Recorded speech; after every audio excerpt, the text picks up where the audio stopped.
आताची महत्त्वाची मोठी बातमी, ब्रेकिंग बातमी सकाळी 6:30 वाजता घडलेली जालन्यामध्ये ट्रक ड्रायव्हरवरती गोळीबार झालेला आहे। त्या ठिकाणी पोलीस घटनास्थळी दाखल झालेले आहेत। जालना टोल नाक्याजवळची घटना घडलेली आहे। दरम्यान त्या ड्रायव्हरच्या सध्या कमरेला गोळी लागलेली, त्यामुळे ड्रायव्हर थोडक्यात बचावलेला आहे। त्या ठिकाणी पोलीस दाखल झालेले आहेत। दरम्यान ड्रायव्हरला या ठिकाणी हॉस्पिटलमध्ये घेऊन जाण्यात आलेले। त्या ठिकाणची दृश्य देखील आपण पाहूयात। डॉक्टर आणि या ठिकाणी पोलीस विभाग त्याची चौकशी करतानाचे दृश्य आपण थेट बघतोय। तर जालन्यामध्ये ट्रक ड्रायव्हरवरती गोळीबार झालेला आहे। दरम्यान पोलीस प्रशासन याविषयी काय प्रतिक्रिया देत आहेत ते देखील आपल्याला बघायचं आहे।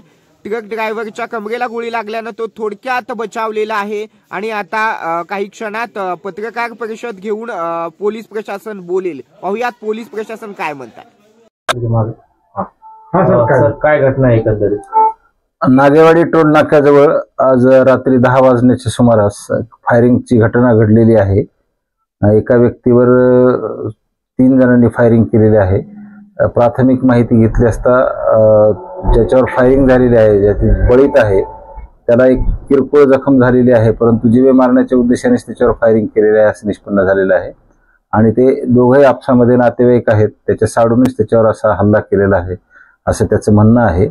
आणि हे दोन्ही जण जे आहेत, त्यातला विक्टिम जो आहे आणि यातले आरोपी हे सर्व मुंबईचे आहेत आणि मुंबईवरूनच ते इथं आलेले आहेत।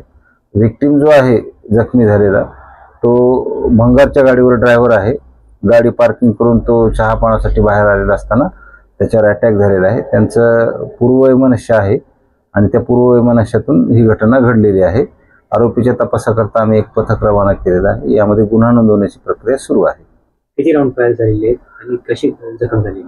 3 राऊंड फायर झालेले आहेत आणि त्याला जखमीला ओटीपोटाच्या खाली जांघेजवळ अशी एक घासून गेलेली आहे गोळी आणि तेवढीच एक जखम झालेली आहे। जास्त गंभीर जखम नाहीये।